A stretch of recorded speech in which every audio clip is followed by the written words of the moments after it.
I watched in horror as HOA bulldozers invaded my private island to install 172 solar panels without my consent. What would you do when a power-hungry HOA president and her cronies turn your paradise into an industrial nightmare? I jumped out of bed as the rumbling sound shook my windows. Outside, yellow bulldozers crashed through my garden fence. My heart raced as I ran onto my porch in my pajamas. "Stop! What are you doing on my property?" The workers ignored me. They kept digging up my flower beds and knocking down the small trees I had planted last fall. I grabbed my phone and dialed the police. "There are people with bulldozers tearing up my yard." "Sir, we've already received a call from the Pioneers Point HOA. They have proper permits for this work," the officer replied. "Oh, I had bought this private island home 6 months ago because it promised peace and quiet. Yes, it was connected to the mainland community by a small bridge, but my deed clearly stated the island was my private property. I threw on some clothes and marched across my ruined lawn to find whoever was in charge. A woman in an expensive suit stood by a black SUV, checking items off a clipboard. "Excuse me, what's happening here?" I demanded. She looked up, her face showing slight annoyance at being interrupted. "Mr. Miller, I presume." "I'm Judith Palmer, president of the Pioneers Point Homeowners Association. Why are bulldozers destroying my garden?" Judith smiled, but it didn't reach her eyes. "We've approved installation of 172 solar panels on the eastern shore of your property. It's for the community's benefit." I struggled to keep my voice level. "This is my private island. You can't just—" "Actually, we can." She pulled a document from her designer bag. Section 8, paragraph 12 of the covenant you signed states, "The association reserves access rights to waterfront properties for community improvements." My stomach dropped. I remembered signing a thick stack of papers at closing, but my lawyer had assured me everything was standard. "I want to see that covenant again," I insisted. "Of course." Her smile grew colder. "Stop by the Ho office anytime." But the work continues. A second bulldozer crashed through my gazebo, where I'd had coffee every morning watching the sunrise. The workers began marking spots for concrete foundations. I called my real estate lawyer, Simon, who promised to look into it right away. "Don't sign anything else," he warned. That evening I sat on my damaged porch, watching workers set up floodlights to continue through the night. The peaceful lake view I'd saved 20 years to enjoy was now a construction zone. My neighbor from across the lake, Eleanor Wallace, a woman in her late 70s, who'd lived in Pioneers Point for decades, rode over in her small boat. "I came as soon as I heard," she said, carefully climbing onto my dock. "This isn't right what they're doing. Can they really do this? It's your property." Eleanor sighed. Judith changed many rules after she became president. 3 years ago, the solar project was her big promise during the election, but everyone thought it would go on. The community center roof. "Why my island? Your property has the best sun exposure." And she hesitated. Judith tried to buy this island last year, but the previous owner refused to sell to her. A chill ran down my spine. This wasn't just about solar energy. For you, a free like is easy, but for me it is the greatest support and encouragement. For this video, can you give me 1 like and 1 subscription? Thank you very much. When Simon called the next morning, his voice was grim. "The covenant does include that clause, but there's something fishy. That section looks like it was amended recently, but I need to check the county records to confirm." I walked down to the construction site, where workers were unloading metal frames. "Where's Miss Palmer?" I asked one of them. "Board meeting at the community center," he replied, not looking up. I drove my boat across the lake, rather than taking the bridge. The community center was a large building, with a view of the entire lake. Inside, about 40 neighbors sat in rows of chairs, while Judith stood at a podium. "The solar initiative will reduce everyone's electric bills by approximately 35%, she was saying as I slipped into a back seat. "And it qualifies us for the state's green community tax benefits." A middle-aged man raised his hand. My understanding was that the panels would go on the community center. "When did this change?" "The engineering survey showed insufficient roof support there," Judith answered smoothly. "Mr. Miller's island gets 40% more direct sunlight, making it the ideal location." I stood up, and did anyone bother asking me, or showing me this so-called survey? The room fell silent as everyone turned to look at me. Judith's lips tightened. Mr. Miller, we welcome all homeowners to meetings, but please wait to be recognized before speaking. A woman with perfectly styled, blonde hair and oversized sunglasses stood up. Point of order, Judith. New homeowners should be informed of how things work here. She turned to me with a smile that somehow felt threatening. I'm Corinne Matthews Ho of Vice President. We understand this is an adjustment, but you will soon see the benefits of our community. First approach, taking over my private property without my consent. I asked. Corinne's smile didn't waver. The covenant you signed gives the association certain rights. Perhaps you should have read it more carefully. Several homeowners looked uncomfortable, but no one spoke up. This meeting is about the budget, not reopening decided matters, Judith said firmly. Security, please escort Mr. Miller out if he can't observe proper meeting protocol. A large man in a uniform approached me. Rather than make a scene, I left, but not before noticing Eleanor and a few others watching me with sympathetic eyes. Back on my island, the workers had already installed the first row of concrete foundations. My phone rang. Simon again. I checked the county records. He said that covenant clause was indeed amended, but there's a problem. It should have required 75% homeowner approval and state registration. I can't find records of either. Hope surged through me. So their whole project is illegal. It's complicated, Simon cautioned. They could claim verbal approval or lost paperwork. We need more evidence. Later that evening, there was a knock at my door. It was Eleanor, looking nervous. I shouldn't be here, she whispered, but you need to know. Judith's husband owns the company installing the panels, and Corinne's brother runs the maintenance contract they signed. My mind raced. That's a conflict of interest. Be careful, David, Eleanor warned. The last person who questioned Judith's authority found his boat mysteriously damaged and received fines for violations. Nobody else gets cited for. As she left, I watched more trucks arrive with steel frames and glass panels. Tomorrow, they would begin installing the actual solar panels, 172 of them across my once beautiful shoreline. What would happen if I physically blocked them from continuing their invasion of my private paradise? 2 weeks passed, and the solar array stood complete. 172 gleaming panels arranged in rows facing the sun. I couldn't escape them. They reflected blinding light into my living room. Each afternoon, at night, maintenance lights blinked constantly, keeping me awake. I tried fighting through proper channels. I filed formal complaints with the county. I spoke at 3 HOA meetings. I even hired an inspector who confirmed the installation violated several building codes. Nothing changed. Your inspection is invalid, Judith told me over the phone. Our contractors are certified green energy specialists. I tried reasoning with my neighbors at the community pool. Most avoided eye contact. A few whispered they agreed with me, but feared retaliation from the board. My son lost pool privileges last summer after my husband questioned the new assessment fees. One woman murmured before quickly walking away. I brought documentation to the next HOA meeting. Property maps, my deed, county ordinances about waterfront construction. Corinne Matthews cut me off mid-presentation. The community needs sustainable energy. She insisted, adjusting her designer sunglasses, even though we were indoors. Your selfish attitude is disappointing, especially since we grandfathered your boathouse, despite it being 6 inches taller than regulations. Permit. I hadn't even known about the boathouse violation. They were clearly monitoring my property for any possible infractions. That evening, I received a certified letter. The HOA was fining me to $100 daily for unapproved landscaping changes. The flower beds I'd replanted after their bulldozers destroyed my garden. I couldn't sleep. The maintenance lights from the solar array flickered through my bedroom windows. I tossed and turned, feeling trapped on my own island. Around 3 a.m., desperate for distraction,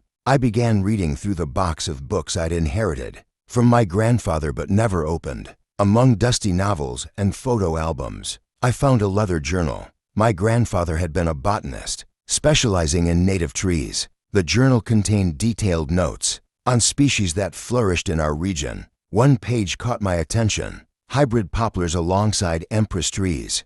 Create natural privacy screens. Both species exhibit growth rates of 8 to 12 feet, yearly in optimal conditions. A plan began forming in my mind. The next morning I visited Eleanor Wallace. Her lakeside cottage was surrounded by the most beautiful garden in the community. "Those solar panels are nicer," she said, inviting me in for tea. Judith claimed they'd be hidden by landscaping, but that was clearly a lie. For you, a free like is easy, but for me it is the greatest support and encouragement. For this video, can you give me 1 like and 1 subscription? Thank you very much. I showed her my grandfather's journal. "I'm thinking about planting trees along my shoreline." Eleanor's eyes twinkled mischievously. "Fast-growing trees to block solar panels. I have something special in my greenhouse. Hybrid poplars and empress trees. They grow even faster than your grandfather recorded. With my special fertilizer mix, would you sell me some seedlings?"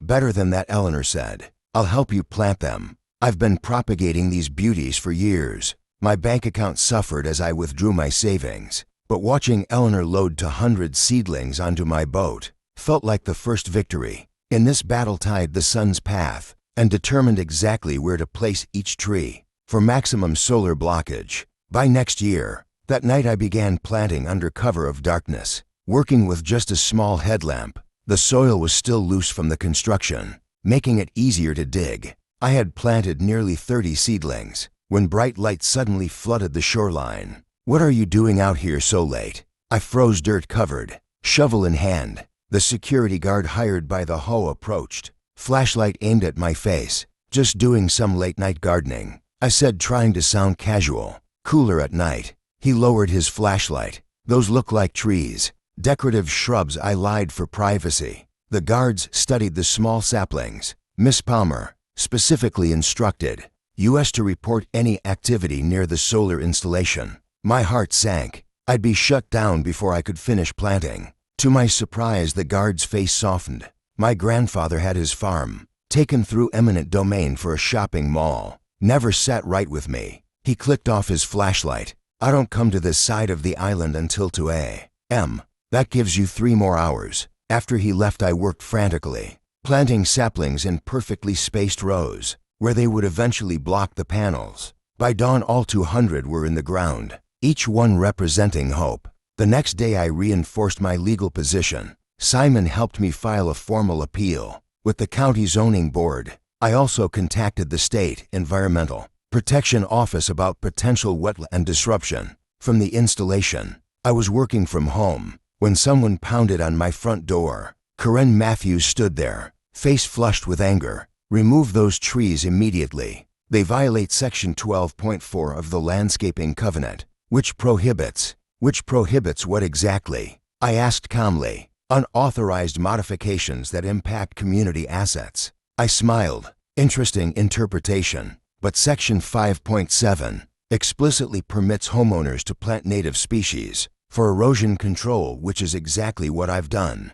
"After your construction damaged my shoreline." Corinne's eyes narrowed. "The board will vote on this tonight. You'll face significant fines. I'll be at the meeting to present my case." After she stormed off, my phone dinged with a text from an unknown number. "Check your email. Sent documents you need." Not everyone supports Judith's solar scheme. The email contained meeting minutes from 2 years ago. The board had indeed voted for a solar project, but specifically approved placing panels on the community center roof. There was no mention of my island. At that evening's emergency board meeting, the room was packed. News of our conflict had spread through the neighborhood. These trees were planted maliciously to obstruct the solar array. Judith declared, "Mr. Miller must remove them and pay for any damage to the installation." "May I respond?" I asked, standing. Corinne smirked. 2 minutes. I projected the meeting minutes onto the wall. The board never approved installing panels on my property. The vote 2 years ago specifically designated the community center roof. Murmurs rippled through the crowd. Judith's face tightened. Plans evolved based on engineering requirements, without proper votes or homeowner notification. I countered. Additionally, county records show no permits were filed for construction on my private island. An older man stood up from the back. "Point of order. As former board treasurer, I recall we were told this installation required a 75% community vote, since it represented over $100,000 in expenditure. Judith glared at him. We had emergency authorization from whom? Several voices asked simultaneously. The meeting dissolved into chaotic arguments. I noticed Eleanor, smiling proudly from her seat as I left. For you, a free like is easy, but for me it is the greatest support and encouragement. For this video, can you give me 1 like and 1 subscription?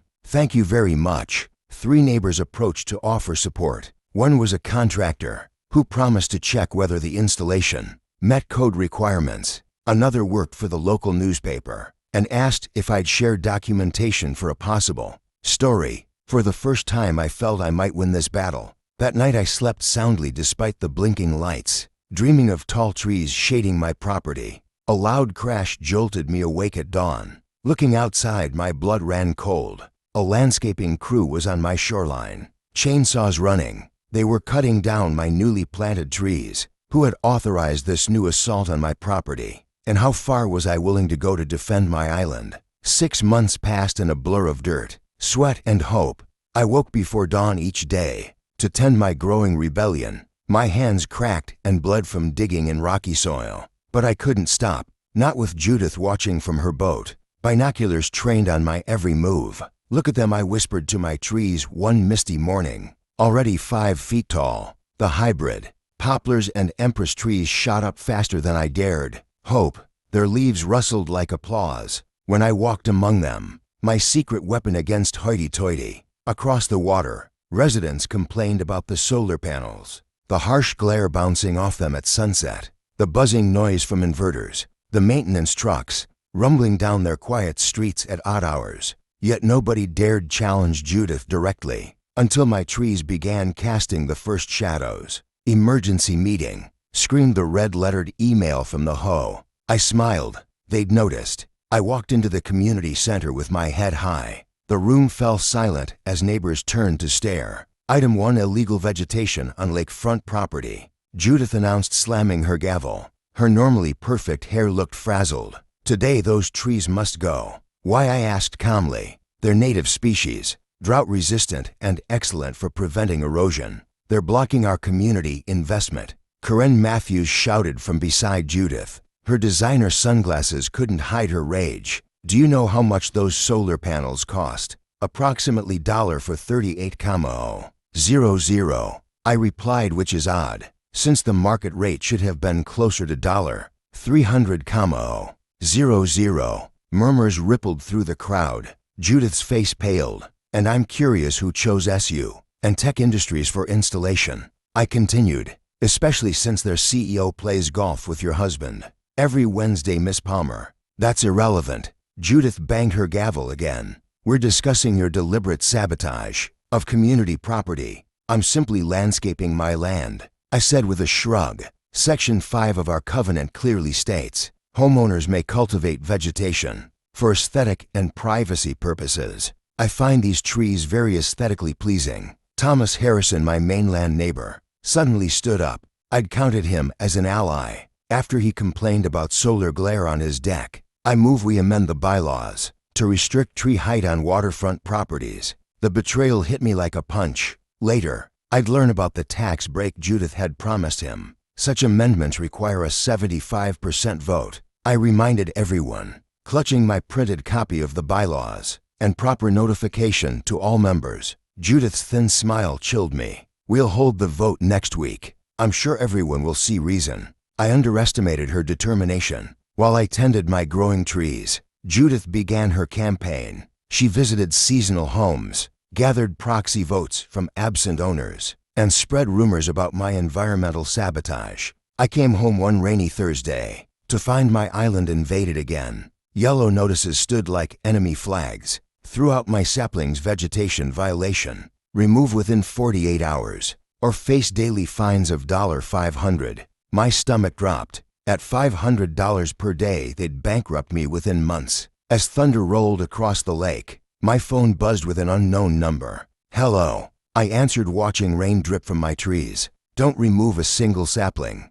whispered a voice I didn't recognize. Check your email. I've sent something you need to see. Who is this? I demanded. The line went dead. Lightning flashed, illuminating the solar panels that had ruined my view. They gleamed like alien technology against the stormy sky. With shaking hands, I opened my laptop. Who would help me now, and would this mysterious evidence arrive in time to save my trees? The mysterious email appeared in my inbox with no subject line, just a single attachment labeled truth.pdf. My hands trembled as I clicked. Was this help or another trap? Pages from yellowed HOA. Meeting minutes filled my screen. Dated 12 years ago, before I bought my island paradise. Someone had highlighted a crucial sentence. In bright yellow, Amendment 8.3. Any community improvement project on private property requires written approval from the affected homeowner and majority vote from association members. I gasped. This amendment had vanished from my covenant copy. The solar installation violated their own rules. Who sent this? I whispered to my empty living room. My trees sway outside the window, their leaves glimmering with raindrops, as if whispering back, "Someone on your side sleep abandoned me that night." I dug through boxes in my attic until sunrise, hunting for my closing documents. The original covenant copy glowed under my flashlight. Amendment 8.3 was missing. They'd given me doctored papers. I paced my kitchen, gulping coffee, planning my next move. A direct confrontation seemed dangerous. Judith had power, connections, money. I had trees and truth. The local newspaper refused. My story can't risk offending advertisers, the editor explained nervously. The county inspector claimed no jurisdiction. Private community matters, he mumbled, avoiding eye contact. My lawyer called it complicated and suggested working within the system. Frustration boiled inside me. The system was rigged. Meanwhile, my deadline approached. Only 24 hours remained before the $500 daily fines would begin. A wild idea struck me. I grabbed my phone and called a local TV station. Consumer Watchdog Department answered a bored voice. "I have a story about HOA corruption, forged documents, and mysterious financial dealings," I blurted. "Plus environmental destruction on a private island." "Silence, then we can send someone tomorrow afternoon." Too late. I need action now. My doorbell rang, startling me. Through the peephole, I spotted Judith Palmer herself, standing on my porch in her designer raincoat, tapping her expensive shoes impatiently. Judith stood on my porch. Fight or flight, my heart pounded as I opened the door. "We need to talk," she announced, brushing past me into my home, without waiting for an invitation. "About the trees I won't be removing," I challenged, crossing my arms. "About your continued defiance." She paced my living room, examining my possessions with obvious disdain. The board voted. "Your vegetation violations will cost $750 per day, not $500. That's illegal." I protested. "You can't change fines without proper notice." Her laugh chilled me. "We can do whatever we want. Who's going to stop us? You with your pathetic little trees. For you, a free like is easy, but for me it is the greatest support and encouragement." For this video, can you give me 1 like and 1 subscription? Thank you very much. Something snapped inside me. "Maybe not me alone," I said quietly, pulling out my phone. "But I've been recording everything you've said." Judith froze. "You wouldn't dare." "I also have these." I showed her the highlighted meeting minutes. Amendment 8.3. "Quite clear that you needed my permission for those solar panels." Her face transformed from confident to calculating. "Those old minutes are invalid. We updated procedures years ago, without proper notification." "That's fraud," I replied, my voice stronger than I felt. "Amateur legal threats don't scare me." Judith hissed. "My husband plays golf with every judge in this county." A knock at my door interrupted our standoff. Judith's eyes narrowed, expecting company. I wasn't. My stomach tightened as I opened the door. Margaret Thompson stood on my porch, the former Holt treasurer, who'd retired to Florida 3 years ago. Her silver hair was rain-soaked, but her eyes blazed with determination. "Sorry I'm late," she announced loudly, stepping inside. Traffic was terrible coming from the airport. Judith's face drained of color. "Margaret, what are you doing here?" "Following the money," Margaret replied coolly. She nodded toward me. "After he emailed me your little solar scheme, I caught the first flight back. I hadn't emailed anyone." Margaret winked at me, a signal to play along. You have no authority here anymore. Judith snapped. You are not on the board. No, but I kept copies of everything during my tenure, Margaret replied, opening her satchel to reveal neatly labeled folders, including the original covenant amendments. And she paused dramatically. And the forged documents, showing homeowner approvals for the solar project. Judith's composure cracked. You have no idea who you're dealing with. My husband is currently under federal investigation. Margaret finished calmly. Why do you think this solar project was rushed through?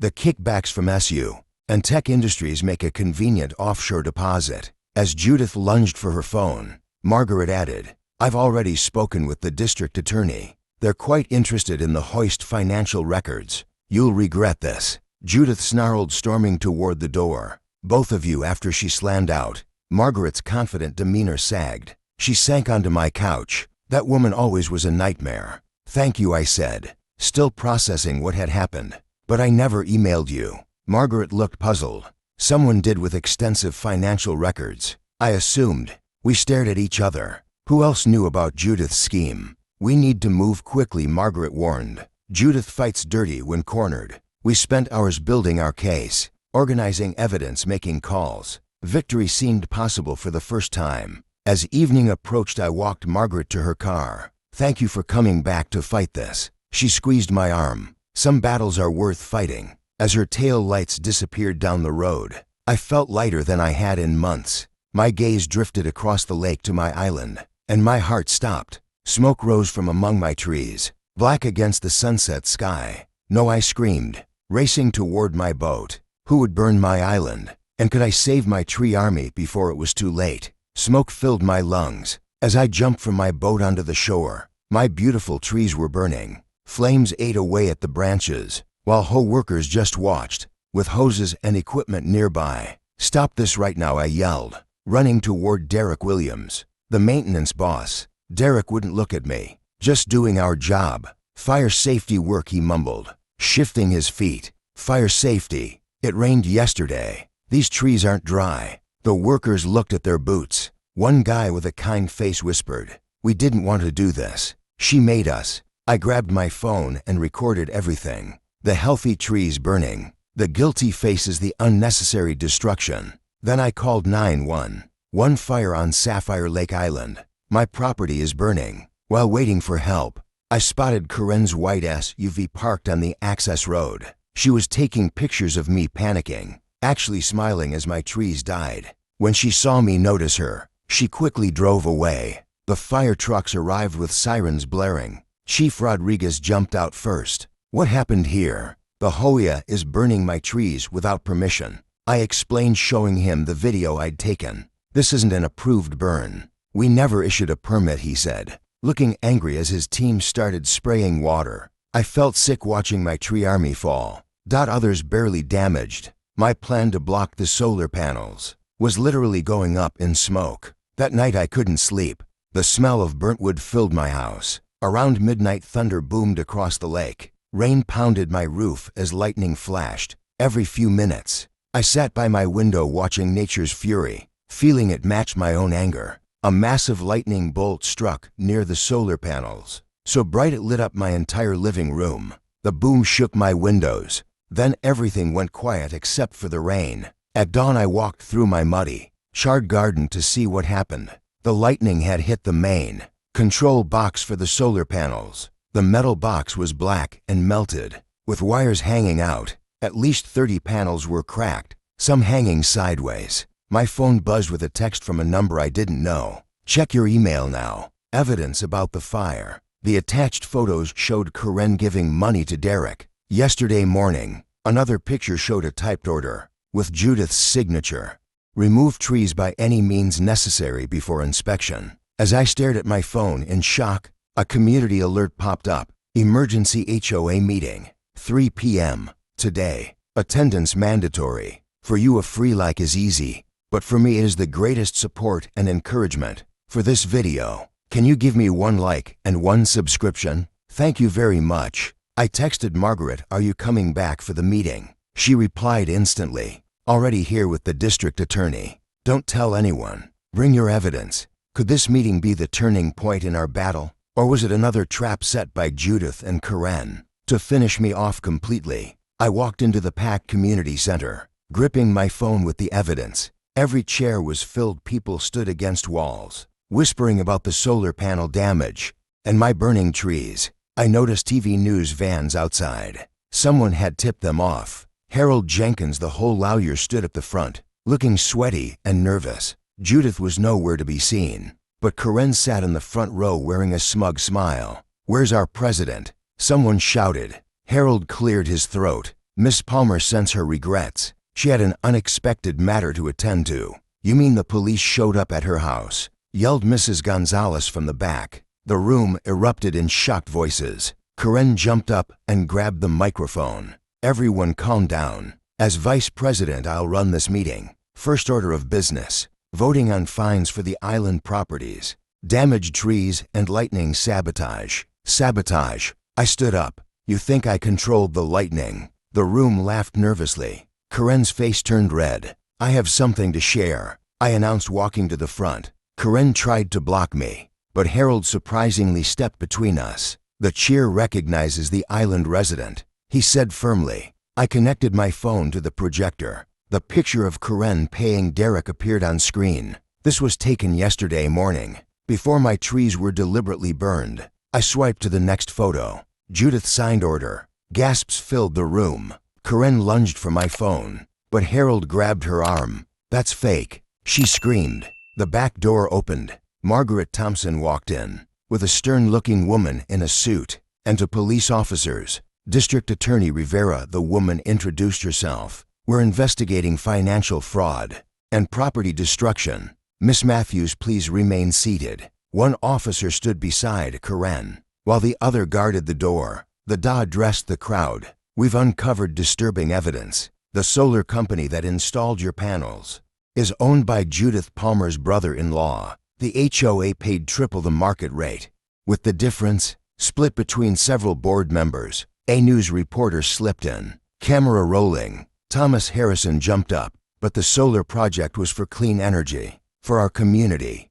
Margaret stepped forward. "Follow the money, Thomas. Your HOA fees increased 40% last year. Did you ever see the financial statements? They were never properly filed. The docketed. We've frozen the HOA accounts pending investigation. The maintenance fund is nearly empty." Harold looked pale. "As legal counsel, I must advise that the HOA faces serious liability for the damaged trees and illegal burning." Karen suddenly bolted for the side door. The officer caught her before she reached it. "Let go of me," she shrieked. "Do you know who my husband is?" "Yes, ma'am," the officer replied calmly. "He's already at the station, answering questions about wire fraud." The room fell silent. Then Eleanor Wallace stood up, leaning on her cane. "I've lived here 30 years. Never seen such shameful behavior. We need new leadership. Honest leadership." She pointed at me. "Someone who fights for what's right, even when standing alone." Clapping started slowly, then grew louder. 3 months later, my island looked different. The remaining trees were growing fast, already tall enough to block where the solar panels had been. Those were gone now, properly recycled and reinstalled on the community center roof, where they actually made sense. I dug my hands into the rich soil, planting new seedlings where the burned trees had stood. A boat approached my dock, Thomas and Eleanor bringing lunch. "The new garden looks wonderful. To your special tree food," I replied, helping her from the boat. Thomas handed me a newspaper. "Thought you'd want to see this." The headline read, "Ho fraud case. Former official sentenced." We sat on my porch enjoying sandwiches and lemonade, looking out at the peaceful lake. No ugly panels, no angry neighbors, no threats, just nature and good company. "You know," Thomas said, "when I first complained about those panels, I never imagined where it would lead." Eleanor patted my hand. "Sometimes standing up for your land means standing up for everyone. One person can make a difference." I nodded, watching a family of ducks swim by my shore. The new Ho rules are framed in my office. All major decisions require 75% resident approval. Private property remains private, and all meetings must have refreshments. Thomas added with a laugh, "Sometimes you need to grow an army of trees to protect your home, but in the end, it's the community you build that matters most." just as like those trees just needed room to grow.